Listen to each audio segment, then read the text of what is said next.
आपका स्वागत है। मैं हूं सोनम राज। सबसे पहले मुख्य समाचारों में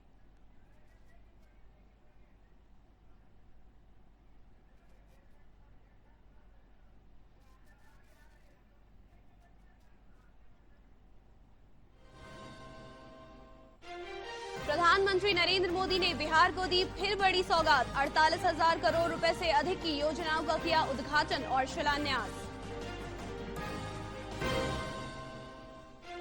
प्रधानमंत्री ने कहा, आतंकवाद के आकाओं को सबक सिखाकर पूरा किया वचन। पीएम ने की बिहार के विकास में केंद्र के सहयोग की चर्चा। मुख्यमंत्री नीतीश कुमार ने बिहार को एक बार फिर बड़ी सौगात देने के लिए केंद्र सरकार और प्रधानमंत्री नरेंद्र मोदी का जताया आभार। और विक्रमगंज में प्रधानमंत्री नरेंद्र मोदी की विशाल जनसभा में लोगों का दिखा भारी उत्साह। ढोल बाजे के साथ पहुंचे लोग।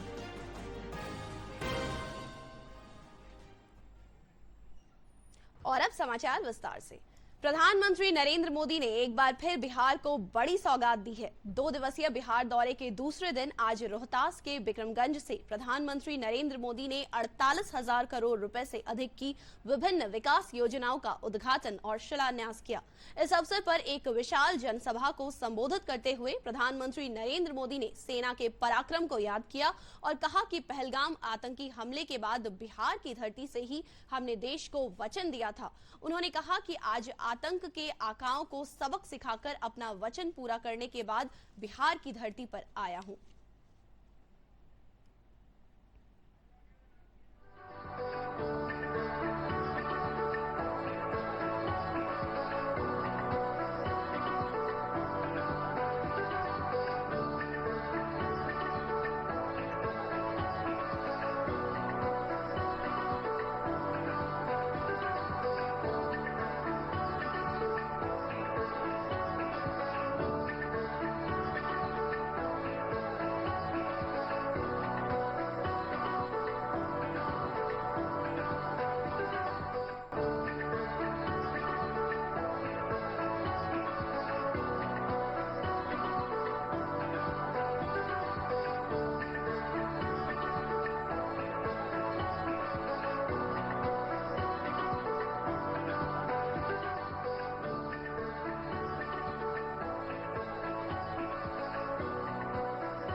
स्वाभिमानी और मेहनती भाई बहन, आप सभी के प्रणाम।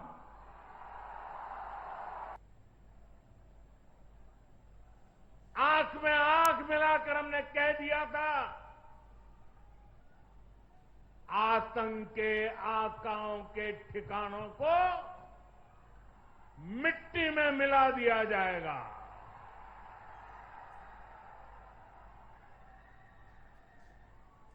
बिहार की धरती पर मैंने कहा था, उन्हें कल्पना से भी बड़ी सजा होगी। आज जब मैं बिहार आया हूं तो अपने वचन पूरा करने के बाद आया हूं। जिन लोगों ने पाकिस्तान में बैठकर हमारी बहनों का सिंदूर उजाड़ा था, हमारी सेना ने उनके ठिकानों को खंडहर में बदल दिया है। भारत की बेटियों के सिंदूर की शक्ति क्या होती है, ये पाकिस्तान ने भी देखा और दुनिया ने भी देखा। जिस पाकिस्तानी सेना की छत्र छाया में आतंकी खुद को सुरक्षित मानते थे, हमारी सेनाओं ने एक ही झटके में उनको भी घुटनों पर ला दिया। पाकिस्तान के एयरबेस, उनके सैन्य ठिकाने हमने कुछ ही मिनट में तबाह कर दिए। ये नया भारत है, ये नए भारत की ताकत है।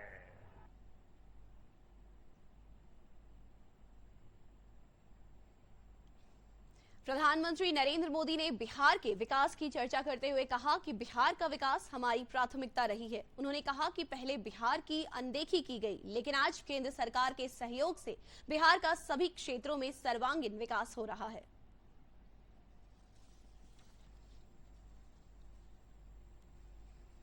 अब सरकार सड़क भी दे रही है, रोजगार भी दे रही है। वो दिन दूर नहीं जब माओवादी हिंसा का पूरी तरह से खात्मा हो जाएगा।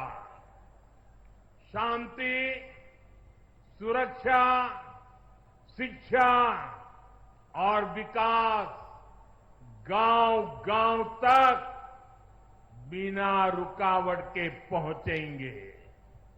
साथियों, जब सुरक्षा और शांति आती है, तभी विकास के नए रास्ते खुलते हैं। यहां नीतीश जी के नेतृत्व में जब जंगल राज वाली सरकार की विदाई हुई, तो बिहार भी प्रगति के मार्ग पर आगे बढ़ने लगा। टूटे हाईवे, खराब रेलवे, गिनी चुनी फ्लाइट कनेक्टिविटी, वो दौर अब इतिहास बन चुका है, पीछे छूट रहा है। साथियों, कभी बिहार में एक ही एयरपोर्ट था, पटना। आज दरभंगा एयरपोर्ट भी शुरू हो गया है। अब यहां से दिल्ली, मुंबई, बेंगलुरु जैसे शहरों की फ्लाइट मिलती है।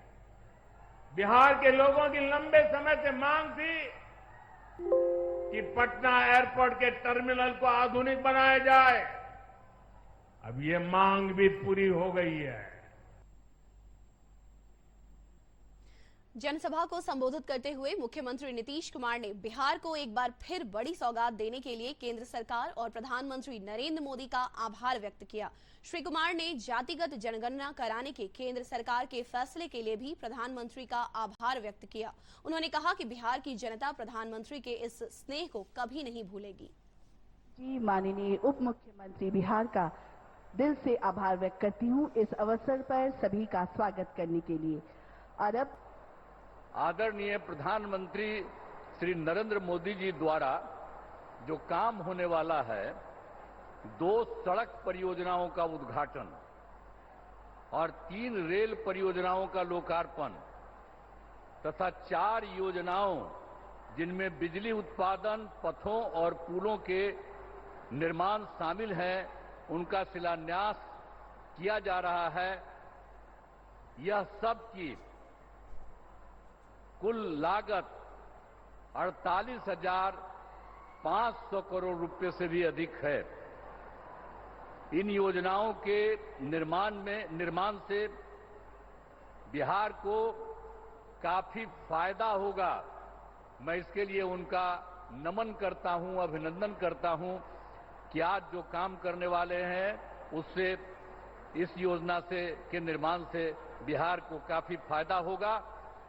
अब इसके लिए मैं आदरणीय प्रधानमंत्री जी का हृदय से धन्यवाद देता हूं और तय कर दिया है कि इसी साल 2025 के जून महीने तक बाकी सब लोगों का काम हो जाएगा। हर घर बिजली, हर घर नल का जल, हर घर शौचालय, ये सब हो जाएगा। और उसके बाद 7 निश्चय 2 के अंतर्गत भी सभी योजनाओं पर तेजी से काम चल रहा है। और उसके बाद आप जानते ही हैं, युवक युवतियों को सरकारी नौकरी और रोजगार उपलब्ध कराया जा रहा है। समाचारों का सिलसिला यूं ही जारी रहेगा, लेकिन एक छोटे से अंतराल के बाद।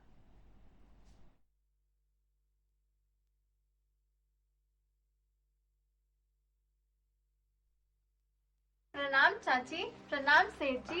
कैसा है दादाजी का तबीयत? क्या बताएं दीदी, इनका ऑपरेशन कराना है, इसलिए सेठ जी से कर्जा ले रहे हैं। अरे इसमें कर्जा लेने की क्या जरूरत है? आयुष्मान भारत है ना। आयुष्मान भारत ये का है दीदी? आयुष्मान भारत प्रधानमंत्री जन आरोग्य योजना एवं मुख्यमंत्री जन आरोग्य योजना अंतर्गत राशन कार्ड धारी परिवार और 70 वर्ष या अधिक उम्र के वरिष्ठ नागरिक प्रति वर्ष प्रति परिवार 5 लाख रुपए तक का निशुल्क इलाज पा सकते हैं। बहुत बढ़िया खबर है दीदी। बहन जी, अब आपको कर्ज लेने की कोई जरूरत नहीं है। अब आयुष्मान कार्ड और वय वंदना कार्ड बनवाना हुआ और भी आसान। ध्यान दें, राज्य में आयुष्मान कार्ड और वय वंदना कार्ड निर्माण हेतु 26 मई 2025 से चल रहा विशेष अभियान अब 30 मई 2025 तक विस्तारित कर दिया गया है। कार्ड बनवाने के लिए अपनी आशा कार्यकर्ता, जीविका दीदी, पंचायत भवन, वार्ड कार्यालय, सरकारी अस्पतालों के डिजिटल काउंटर या नजदीकी कॉमन सर्विस सेंटर से संपर्क करें। लाभुक आयुष्मान ऐप के माध्यम से भी कार्ड बना सकते हैं। सिर्फ एक सदस्य का आयुष्मान कार्ड बनवाना काफी नहीं, परिवार के हर सदस्य को मुफ्त इलाज की सुविधा मिले, इसके लिए सभी का आयुष्मान कार्ड बनवाना जरूरी है। अधिक जानकारी के लिए हमारे टोल फ्री नंबर 104 या 14555 पर कॉल करें। बिहार स्वास्थ्य सुरक्षा समिति और सूचना एवं जनसंपर्क विभाग, बिहार सरकार द्वारा जनहित में जारी। समाचारों में आपका फिर से स्वागत है। बढ़ते हैं आगे। बिहार सरकार और यूनिसेफ के संयुक्त तत्वावधान में कल पटना में बच्चों और किशोरों के मानसिक स्वास्थ्य और मनोसामाजिक सहायता विषय पर राज्य स्तरीय परामर्श बैठक का आयोजन किया गया। बैठक में विभिन्न सरकारी विभागों, प्रमुख तकनीकी संस्थानों, मानसिक स्वास्थ्य विशेषज्ञों और संयुक्त राष्ट्र एजेंसियों के प्रतिनिधि शामिल हुए। बैठक में बच्चों और किशोरों के मानसिक स्वास्थ्य को बेहतर बनाने के लिए एक साझा कार्य योजना तैयार करने पर चर्चा की गई। बैठक में समाज कल्याण विभाग की सचिव वंदना प्रेयसी ने राज्य सरकार के प्रयासों की चर्चा की। In all the sectors that we are working with, it's more of an intuitive process and experience and anecdotal. But here I heard the experts who have worked in this field, who have had great experience of one particular issue. Motihari स्थित प्रधान डाकघर में डाक विभाग की ओर से चलाई जा रही योजनाओं के क्रियान्वयन में उत्कृष्ट योगदान देने वाले डाक कर्मियों को सम्मानित किया गया। उत्तर प्रक्षेत्र मुजफ्फरपुर के डाक महाध्यक्ष पवन कुमार सिंह ने डाक कर्मियों को सम्मानित किया।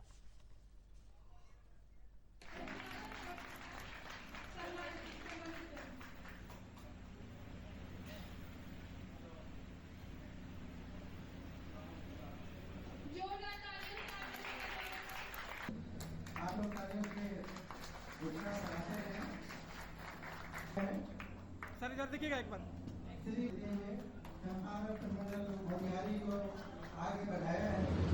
31 अगस्त 2018 तक तकरीबन 1.5 लाख बैंक ब्रांच देश में था और 1 सितंबर 2018 को जब माननीय प्रधानमंत्री महोदय ने इस बैंक का शुभारंभ किया तो एक साथ 1,36,000 पोस्ट ऑफिस में IPPB की सुविधा अवेलेबल हो गई। तो आप देखिए कि कहाँ 1.5 लाख बैंक ब्रांच पूरे देश में, कहाँ एक स्ट्रोक में 1,36,000 और अब यह आंकड़ा 1,60,000 क्रॉस कर गया क्योंकि हमारे यहाँ डाकघरों की संख्या 1,65,000 हो गई है। इसके साथ ही प्रादेशिक समाचारों का यह बुलेटिन समाप्त हुआ। नमस्कार।